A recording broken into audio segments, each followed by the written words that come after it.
एक कार्बन के तंतु का 0 डिग्री सेंटीग्रेड पर प्रतिरोध, बढ़िया सवाल है।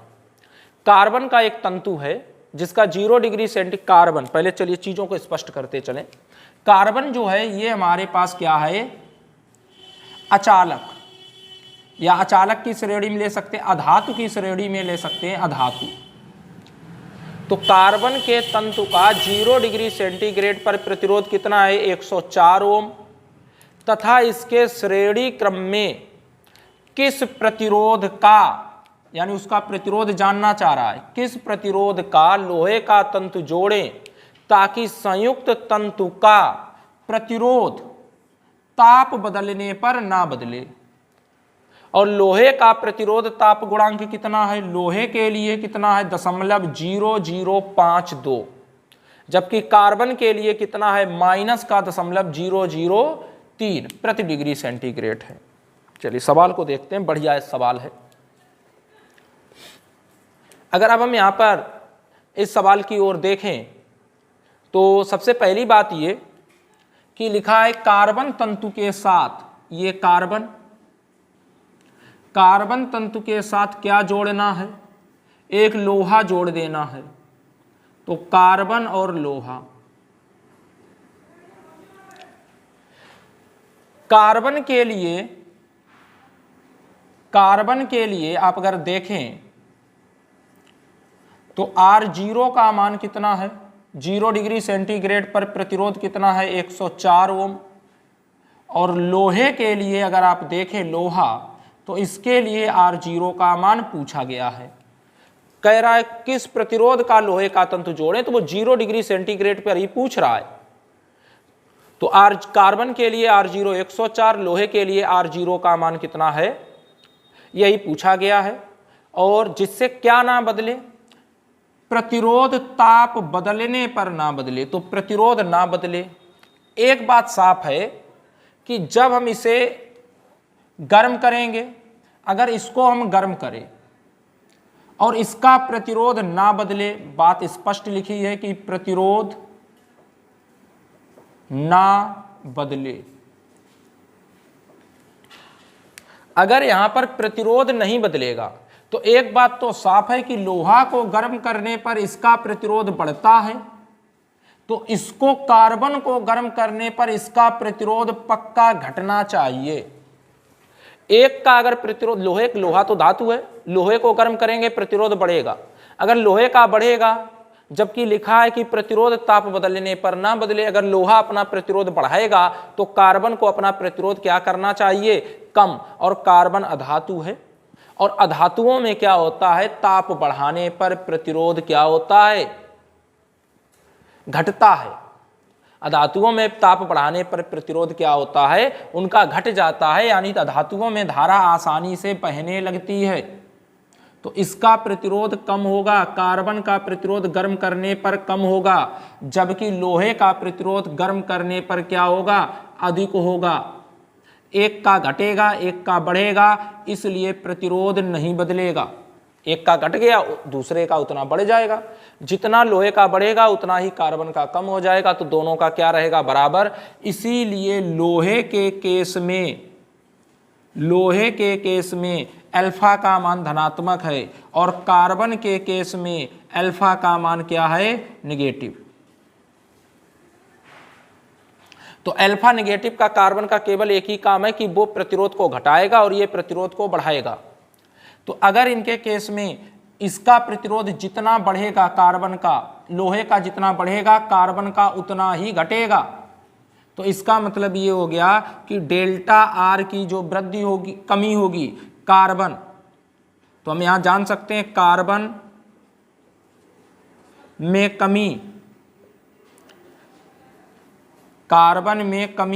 जितनी कार्बन में कमी होगी उतनी लोहा में क्या होगी, वृद्धि। लोहा में वृद्धि, कार्बन में कमी को डेल्टा आर कार्बन RC, और लोहे में जितनी वृद्धि होगी तो डेल्टा RH आयरन, लोहा।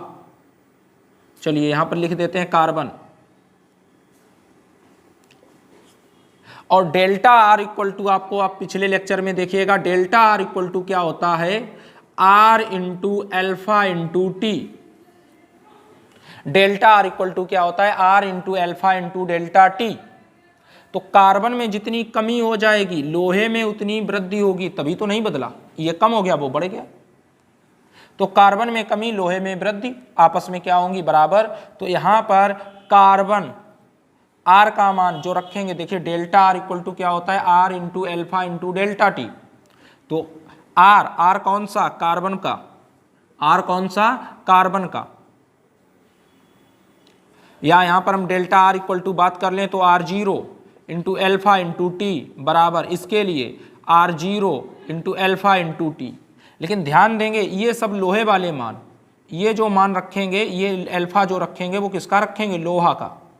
ये जो आर जीरो रखेंगे वो भी किसका रखेंगे, लोहा का। ये जो एल्फा रखेंगे वो किसका रखेंगे, कार्बन का।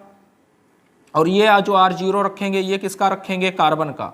तो आर जीरो, कार्बन का मान बताओ, कार्बन के केस में आर जीरो का मान 104, कार्बन के केस में एल्फा का मान, कार्बन के केस में एल्फा का मान 0.0003 और इंटू में टी बराबर। किसी भी बच्चे के मन में ये नहीं आना चाहिए कि कार्बन के लिए माइनस लगा है। कार्बन के लिए जो माइनस लगा है उसका मतलब ही है कि एल्फा का मान, यानी कि इसका कार्बन का प्रतिरोध क्या हो रहा है, कम हो रहा है।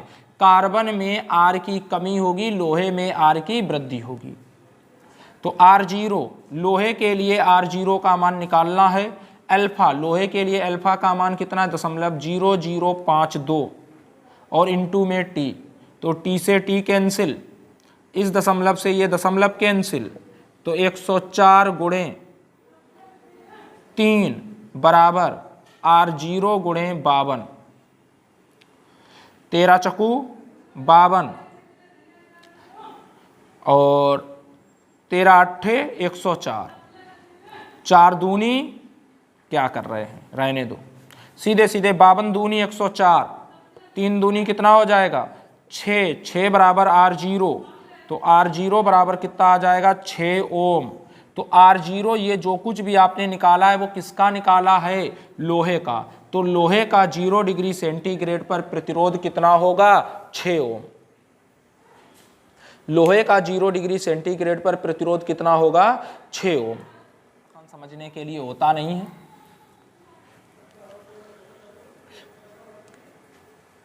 लिखा है एक 100 वाट के तापक तार में 4 एम्पियर की धारा बह रही है, तार का प्रतिरोध ज्ञात करें। तो कोई खास बात नहीं है। पी का मान कितना है, 100 वाट, और धारा कितनी बह रही है, 4 एम्पियर। क्या पूछा गया है, प्रतिरोध बताएं। ऐसा फंडा बता दो जो इन तीनों पर लागू हो। तो हमारे ख्याल से P बराबर I स्क्वायर आर लगा दे। P बराबर क्या लगा दे, I स्क्वायर आर लगा दे, मान आ जाएगा। P का मान कितना है, 100, I का मान कितना है, 4, तो I का मान 4 रखोगे तो 4 का वर्ग और R 4 का वर्ग 16, 100/16 इक्वल टू R। तो आप जानते हैं R का मान निकाल लीजिए, आसान है। R का मान निकालेंगे, 16 96, बचा कितना 4, 40 हो गया, 16 दून 32 और 16 5 80। तो R का मान आ जाएगा 6.25 ओम। R का मान यहाँ कितना आ जाएगा, 6.25 ओम। तो इसके बाद हम अगले प्रश्न पर आते हैं। अगर कोई डाउट हो तो आप पूछ लीजिएगा, कमेंट कर लीजिएगा। सवाल नंबर अगले पर आएंगे तो उसमें लिखा है पूर्ण प्रज्वलन पर स्थिति में, यानी पूर्ण प्रज्वलन का मतलब हो गया जब बल्ब या जो भी उपकरण चला रहे हैं वो जब पूरी तरीके से जल रहा है। तो 100 वाट 200 वोल्ट के विद्युत बल्ब का प्रतिरोध ज्ञात कीजिए, यानी शक्ति कितनी दी गई। ये भी अच्छा सवाल, वैसे तो ठीक है लेकिन बहुत बड़े स्तर के लिए इतना आसान नहीं आएगा। शक्ति कितनी है, 100 वाट, वोल्टेज कितना है, 200, विद्युत बल्ब का प्रतिरोध ज्ञात करना है। ऐसा तरीका लगाएं जो इन तीनों पर लागू हो। तो P बराबर क्या होता है, B² बटे R। P की वैल्यू रख देंगे 100, b की वैल्यू 200 वर्ग कर देंगे और r से कर देंगे भाग। r को यहाँ भेज दीजिए और इसको यहाँ भेज दीजिए, तो r इक्वल टू आ जाएगा 200 का वर्ग कितना हो जाएगा 200 गुणे 200 बटे 100 से कर देंगे भाग, 0 से 0 खत्म, तो r इक्वल टू 200 दूनी 400 ओम। तो यहाँ पर r का मान कितना आ जाएगा 400 ओम। नेक्स्ट प्रश्न पर अगर आए तो उसमें देखिएगा क्या लिखा है। यदि एक अश्व शक्ति का मतलब क्या हो गया 746 वाट। एक अश्व शक्ति का मतलब कितना हो गया 746 वाट की मोटर को 220 वोल्ट पर चलाया जाता है। मोटर में प्रवाहित धारा ज्ञात करें। ये कोई खास सवाल नहीं है, ऐसे नॉर्मली कर लेते हैं। P बराबर कितना है 746 वाट।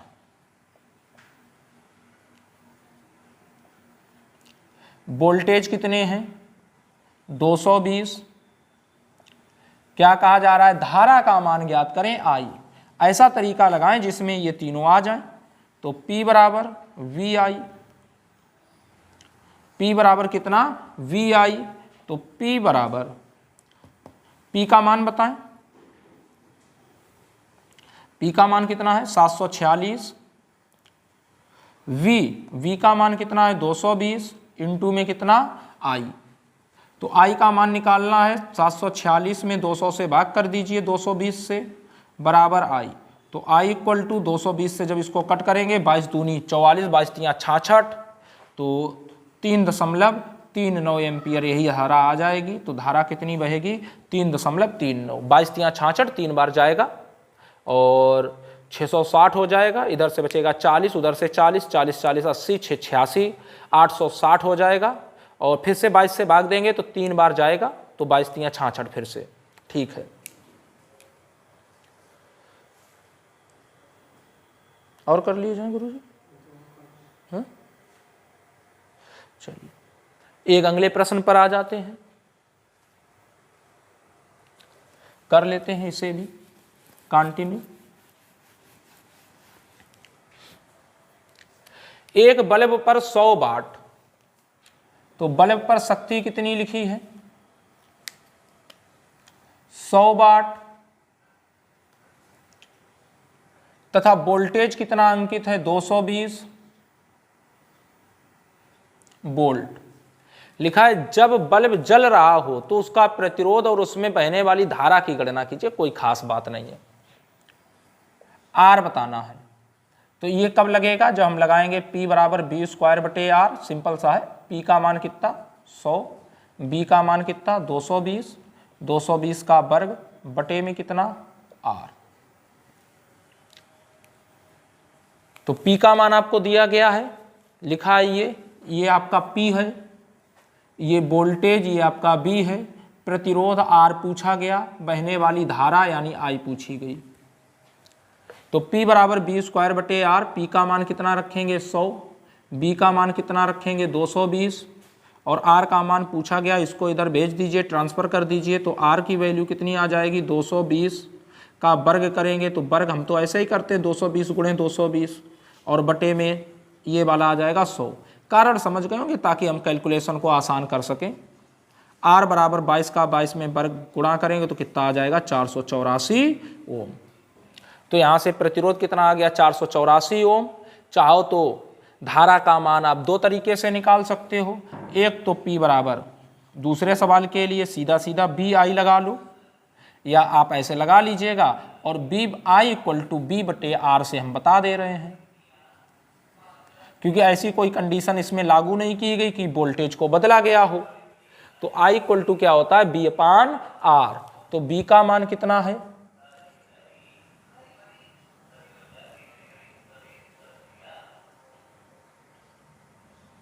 B का मान आपके पास है